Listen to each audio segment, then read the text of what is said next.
নমস্কার বন্ধুগণ, চলো দেখা যাক আগামী দিনে নিফটি কিরকম থাকতে পারে বা নিফটি অ্যানালাইসিস কিভাবে আমরা করব। আর সাথে দেখে নেব যেরকম আমরা যেটা প্ল্যান করেছিলাম যে 25,000 ব্রেক হলে আমরা সেখান থেকে শর্ট পজিশন বানাতে পারি এবং আমাদের স্টপ লস এবং টার্গেট 1:3 হবে, সেটা কিন্তু আজকে আমাদের পূরণ হয়ে গেছে। মানে আজকে আমাদের টার্গেট আমরা পেয়ে গেছি। আমাদের টার্গেট ছিল 24,700 এবং সেটা আজকে আমাদের মিট আপ হয়ে গেছে। কারণ নিফটি প্রায় 700 থেকেও আরো নিচে এসেছিল, 24,650 কাছাকাছি। এইবার এইবার কি হতে পারে? এবার দুটো জিনিস সম্ভব। একটা হচ্ছে নিফটি আরেকটু নিচে আসতে পারে, সেটা 24,000, এই জায়গাটা 24,500 থেকে 24,450 অবধি, মানে ঠিক এই জোনটাতে আসতে পারে নিফটি। কারণ যেহেতু একটা সেলিং প্রেশার রয়েছে, সেই সেলিং প্রেশার নিফটি কিন্তু কন্টিনিউ করতে পারে এবং কন্টিনিউ করে ও মোটামুটি এই পোর্শন অবধি পসিবল। আর এখান থেকে যদি আবারও একটা bullish candle one day time ফ্রেমে বানায়, তখন আমরা আবার বাই সম্বন্ধে ভাবতে পারি। কিন্তু এখন কি করণীয়? আগামী দিনে বা আগামীকাল কি করতে পারি আমরা? আগামীকাল যেটা করা যায়, প্রথমেই আমাকে দেখে নিতে হবে যে আমার রেজিস্ট্যান্স কোথায়। তো রেজিস্ট্যান্স দেখো, এই জায়গাটা থেকে শুরু হয়েছে 24,000, আহ 24,000 এই জায়গাটা, মানে 25,000ই ধরো, এই 25,050, মানে এটা একটা স্ট্রং রেজিস্ট্যান্স এখন কিন্তু নিফটির জন্য।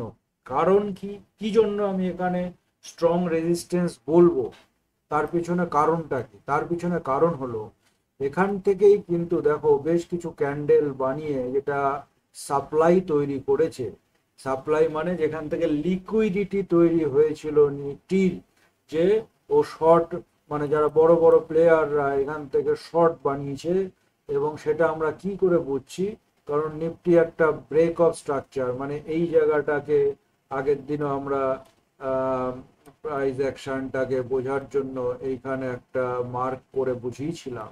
এটা ছিল নিফটির একটা বেস অফ স্ট্রাকচার, যেটা নিফটি ব্রেক করে ওপরে উঠেছিল।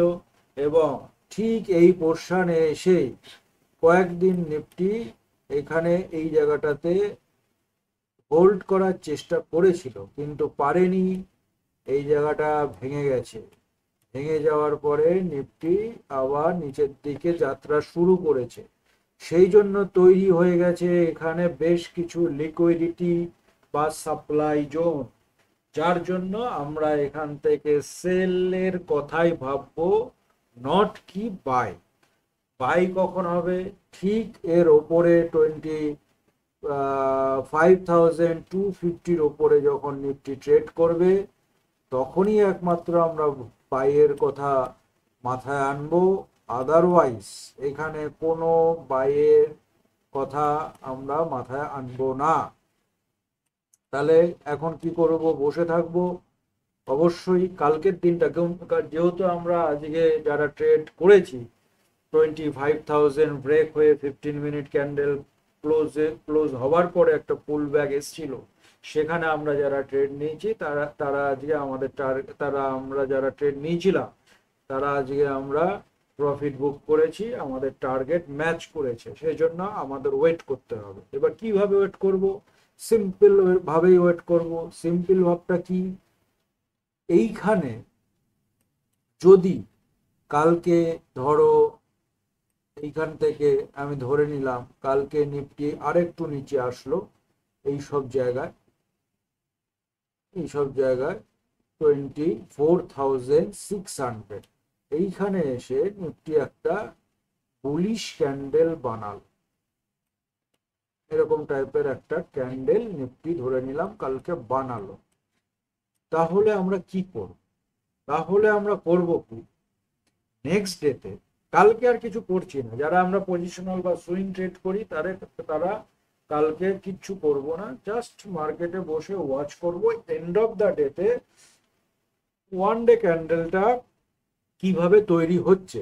এবং যদি দেখি এরকম একটা বুলিশ ক্যান্ডেল তৈরি হয়েছে এবং নেক্সট ডে বলতে বুধবার দিন মানে ওয়েডনেসডেতে ঠিক এইভাবেই একটা ওপর থেকে এরকম ভাবে ধরো, এরকম ভাবে একটা রেড ক্যান্ডেল বানালো, ঠিক তার পরের দিন 15 মিনিটে, মানে থার্সডেতে 15 মিনিটের কোনো বুলিশ ক্যান্ডেলই আমরা এন্ট্রি করতে পারি, আদারওয়াইজ এখন কোনো এন্ট্রি নেই। কেন এন্ট্রি নেই? কারণ না আমি একদম স্ট্রং ডিমান্ড জোনে আছি, না আমি স্ট্রং সাপ্লাই জোনে আছি।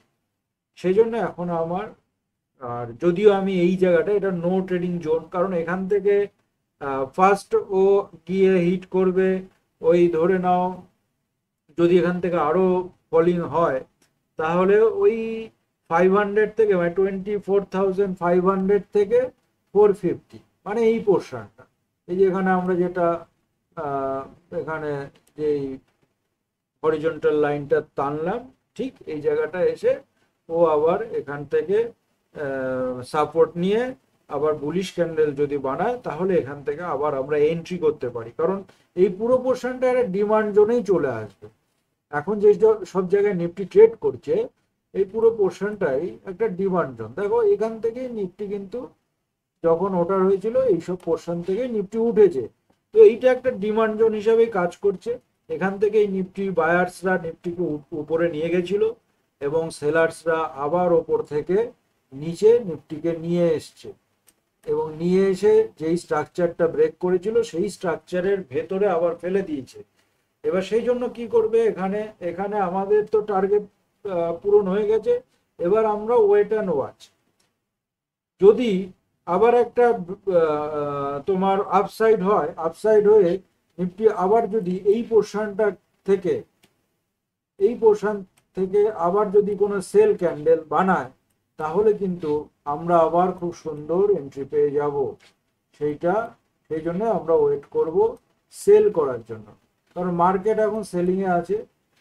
যতক্ষণ না ও 25,250 ব্রেক করছে ততক্ষণ আমরা সেলিং এর জন্যই ভাববো। এখান থেকে যখন আবার ও এরকম ক্যান্ডেল একটা বানাবে সেই ক্যান্ডেলের উপরে স্টপ লাগিয়ে আমরা আবার সেল করব এবং আবার একই আমাদের টার্গেট অনুসারে আমরা চলবো। কিন্তু আপাতত কি করব, যদি এখানে দুদিন ওয়াচ করব, কাল আর পরশু, মানে কালকে আমাদের মঙ্গলবার আর বুধবার, এই দুটো দিন আমরা ওয়েট করব, করে আবার অ্যানালাইসিস করব, করে দেখব কিভাবে আমরা ট্রেড করতে পারি। তার উপর বেস করে যদি এরকম হয়, যেটা আমি ড্র করার চেষ্টা করছি, আবার এখান থেকে যখন এই ক্যান্ডেলটা এরকম বানাবে, এরকম হবে, তখন আমরা আবার এখানে একটা ট্রেড নিতে পারি। ঠিক একই প্রসেস, 25,100 কাছাকাছি, মানে ওটা হয়তো 250 থেকে 300 পয়েন্ট, আর নিচে স্টপ লস সেম এই মানে এই গ্রিন ক্যান্ডেলের নিচে যদি হয়, মানে এখনো কিন্তু হয়নি, এটা আমার একটা অ্যানালাইসিস, সেই অ্যানালাইসিসের উপরে বেস করে আমি বলছি, তাহলে কিন্তু আমরা আবার এন্ট্রি করতে পারি। আর সেম আমাদের প্রসেস সুইং ট্রেডিং এ 1:3। তো এই হবে নিফটি আমাদের কাল এবং আগামীকালের স্ট্র্যাটেজি বা আগামী দিনের স্ট্র্যাটেজি। তো এইখানে একটা ডিমান্ড জোন, একটা স্ট্রং সাপোর্ট জোন আছে 24,500 টু 24,470, এটা একটা স্ট্রং ডিমান্ড জোন। এখান থেকে নিফটি আশা করি আবার একটা বাউন্স আসবে, সেই বাউন্সটা এত অবধি আসতে পারে 25,000 থেকে 25,070 কি 80 এই অবধি, আবার ওখান থেকে সেল হওয়ার চান্সেস বেশি। তো এই হলো নিফটির ফোরকাস্ট আগামীকাল এবং আগামী দিনে। এবার চলে আসি ব্যাংক নিফটিতে। এবার ব্যাংক নিফটিতে যদি আমি দেখি, ব্যাংক নিফটিও দেখো ওপর থেকে কিন্তু স্ট্রাকচার ব্রেকডাউন হয়েছে। মানে কি, এর নিচে ব্যাংক নিফটি ক্লোজ করেছে, তার মানে কি একটা স্ট্রাকচার ব্রেকডাউন হয়েছে। এবং ব্যাংক নিফটি এটা ছিল 57,700, আর এটা আছে 56,300। তার মানে কি প্রায় ধরে নাও 1200 পয়েন্ট। তো এখান থেকে হতে পারে ব্যাংক নিফটি আবার 1,000 to 1,200 পয়েন্ট অব্দি ব্রেক করতে পারে নিচের দিকে। কিভাবে সেটা সেটা হতে পারে, স্ট্রেট হবে কিনা সেটা তো বলা মুশকিল, কিন্তু এটা একটা স্ট্রং সাপোর্ট এরিয়া। এই 54,000, এই জায়গাটা 54,850 থেকে 55,000 ধরে নাও। কিন্তু তার আগে এরকম ভাবে তো আর স্ট্রেট ও ফল করবে না আশা করি, কারণ উপর থেকে অনেকটা ও ফল হয়েছে।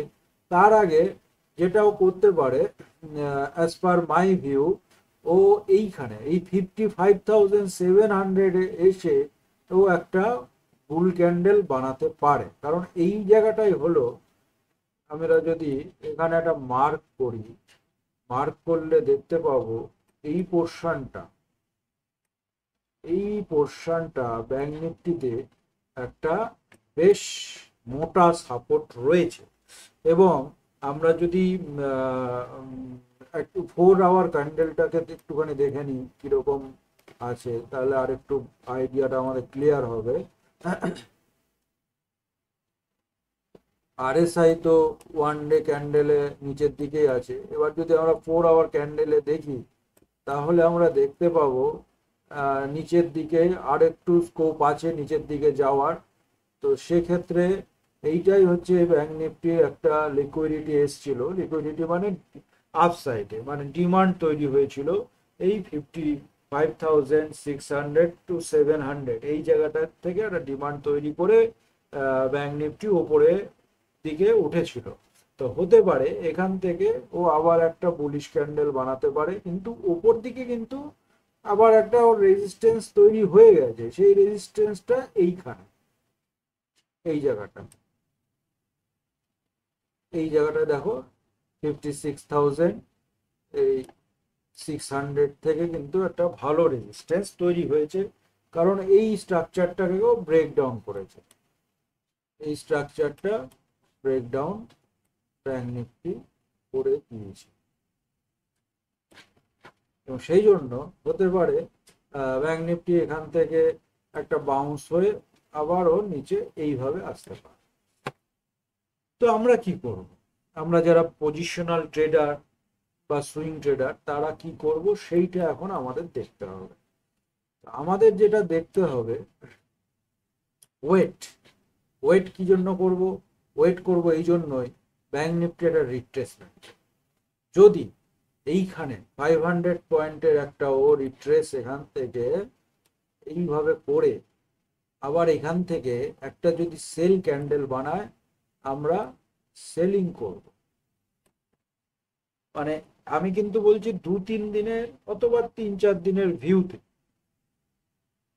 সেলিং করব। কি জন্য সেলিং করব? কারণ ভেরি সিম্পল, উপর থেকে ও এখানে হোল্ড করতে পারেনি, স্ট্রাকচার ব্রেকডাউন হয়েছে। এবার আমি ওয়েট করব পুল ব্যাক, পুল ব্যাকের পরে সেলিং। পুল ব্যাকটা কিরকম, যদি দেখো আরএসআই কেও ফলো করো, এরকম আসবে, তারপর আবার এরকম নামবে। তো এইভাবেই আমরা মার্কেটকে, প্রাইস অ্যাকশনকে এইভাবে বিচার করি। তাতে কোনো সময় আমাদের স্টপ লস হিট হবে, কোনো সময় আমাদের টার্গেট মিট হবে। কিন্তু ডিফারেন্সটা কোথায় হবে? যখন আমরা টার্গেট নেব 1:3, যখন স্টপ দেব 1, মানে 100 টাকা দেব তো 300 টাকা নেব, এটাই আমাদের টার্গেট হবে। তো কিন্তু আমরা ট্রেড তো একইভাবেই করবো, price action base. Bank Nifty তেমন সেল এসছে, আমরা সেল করব, সেলিং এর জন্যই আমরা প্রিপেয়ার হব। ওপর থেকে একটা আপসাইডে ওয়েট করব, ওখান থেকে যদি সেলিং প্রেশার আসে, আবার সেলিং। এইবার যদি দেখা গেল ব্যাংক নিফটি এরকম হলো না, আমাদের মতের সাথে মিললো না, তাহলে আমরা কি করব? দেখা গেল ব্যাংক নিফটি কালকে আবার এখান থেকে একটা রেড ক্যান্ডেল বানিয়ে দিল, তখন কি করব? তখন আমরা এই পোর্শনের জন্য ওয়েট করব। এটা কত? এই পোর্শনটা দেখতে হলে আমাকে এখান থেকে আর একটা হরিজন্টাল লাইন টানতে হবে, টেনে বুঝতে হবে এটা কোন জায়গা। তাহলে ওই যেটা আমি বললাম 55,000, ওই 700 to 600, এই 100 পয়েন্টে, এইখান থেকে যদি ব্যাংক নিফটি একটা বুলিশ ক্যান্ডেল বানায় ওয়ান ডে টাইম ফ্রেম, যেহেতু পজিশনাল নেব, ওয়ান ডে টাইম ফ্রেম অথবা 4 আওয়ার আমাদের ফলো করতেই হবে, না হলে কিন্তু পজিশনাল বা সুইং ট্রেড হয় না। তো এইটা আমি এখানে বানিয়ে নেব, কালকে এইটার জন্য আমি ওয়েট করব। যদি দেখা যায় এখান থেকে ব্যাংক নিফটি একটা বুলিশ ক্যান্ডেল বানিয়েছে, বানিয়ে মানে এই 55,600 থেকে 700 জোনে এসে একটা বুলিশ ক্যান্ডেল বানিয়েছে, তাহলে তার ঠিক নিচে আমি স্টপ লস রেখে আবার বাই করতে পারি। এবং সেই বাইটা কিন্তু বেশি দূর হবে না, কিন্তু সেই বাইটা আমাকে এখানেই ছেড়ে দিতে হবে। মানে এই 56,500 বা 600, মানে এই 1000 থেকে, মানে 700 থেকে 1000 পয়েন্টের জন্য আমরা একটা পজিশনাল সেট আপ বানাতে পারি। কারণ এই জায়গাটা কিন্তু খুব সেলিং প্রেশার বা রেজিস্ট্যান্স তৈরি করেছে ব্যাংক নিফটি। এই টাকা টপকে গেলে আবার তখন আলাদা জিনিস, কিন্তু যতক্ষণ না টপকাচ্ছে এইটা একটা স্ট্রং রেজিস্ট্যান্স হিসাবে কাজ করবে। তারপরে যেটা আমি বললাম, যে এইখান থেকে যদি আবার ব্যাংক নিফটি এইভাবে নিচের দিকে কোনো ক্যান্ডেল বানায়, তখন আমরা সেল করতে পারি। এবং মানে সেই সেলটা এতখানিও আমরা 54,500-এর জন্য সেল করতে পারি। কিন্তু ব্যাংক নিফটি মানে এই যে সেলিং গুলো করতে পারি, সেটা কিন্তু একদম স্টপ লস আর টার্গেট রেখে। কারণ উইকলি বেসিসে, আমাদের উইকলি অ্যানালাইসিসে কিন্তু ব্যাংক নিফটি এখনো কোনো রকম সেলিং সিগন্যাল দেখায়নি। কারণ ব্যাংক নিফটি যথেষ্ট স্ট্রং আছে, আমরা উইকলি অ্যানালাইসিস যেটা করেছিলাম গতকাল, সেটাতে কিন্তু আমরা খুব ভালোভাবে দেখেছি। তো এই ছিল আমাদের আজকে পজিশনাল বেসিস নিফটি এবং ব্যাংক নিফটিতে কিভাবে সুইং ট্রেড বা পজিশনাল ট্রেড নিতে পারি তার একটা ওভারভিউ, এবং প্রাইস অ্যাকশন কিভাবে কাজ করে তার একটা শিক্ষা আমরা শিখলাম। তো যদি তোমাদের কোনো কমেন্টে জিজ্ঞাসা থাকে তাহলে অবশ্যই কমেন্টে করো এবং কমেন্টে জানিও, বা তোমাদের কি ভিউ সেটাও জানিও। এবং চ্যানেলটিকে সাবস্ক্রাইব করে নিও, আগামী দিনে আবার এই অ্যানালাইসিস যদি তোমাদের কাজে লাগে